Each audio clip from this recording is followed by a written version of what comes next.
Hello guys, in this video I'm going to show you how to add effects to your picture on the Lumii-Photo Editor application.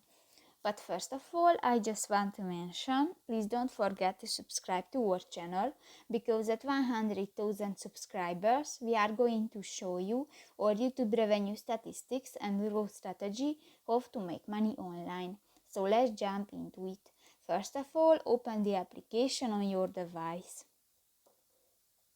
Select a picture and go to the BG button next to the effects option at the bottom of the page, and here you can find the effects next to the stroke option, and here you can find different stickers effects, for example star, love, wings, spiral, line, flower, festival and light.